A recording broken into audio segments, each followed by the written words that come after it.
सांगितलं आहे की ज्या पद्धतीने ही जी डॉक्युमेंटरी आज तुमच्या समोर आहे ती आपल्याला पूर्ण महाराष्ट्रभर प्रसिद्ध करायची आहे. तर मला हे खरं अभिमान वाटेल की जर डॉक्युमेंटरी TRTI ला जर दिली तर ते सुद्धा खूप आनंदाने त्याचा स्वीकार करतील आणि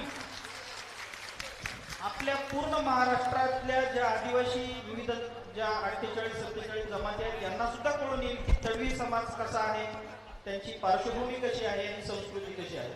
निश्चितच सर मला तुम्ही ते फुटेज द्या, तुमचं पेन ड्राईव्हर द्या, ते मी माझ्या TRTI ला पण देईन आणि विशेषतः आता 23 आणि 24 तारखेला पूर्ण राज्यभरातले 30 प्रकल्प अधिकारी यांची 2 दिवस कॉन्फरन्स आहे.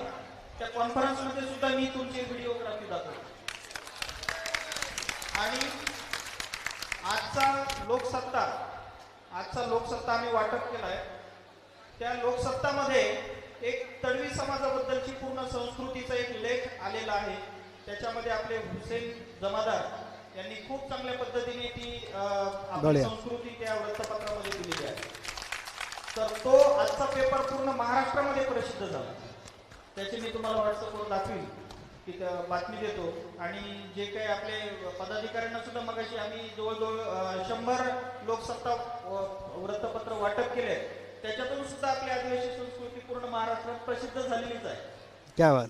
आणि मला म्हणजे मी सुद्धा ते सांगतो की आपण या भागात खानदेशात आहेत म्हणून समजताय की तळवी समाज कसा आहे, परंतु खरंच ही प्रसिद्धी इतर महाराष्ट्रामध्ये होणं गरजेचे आहे.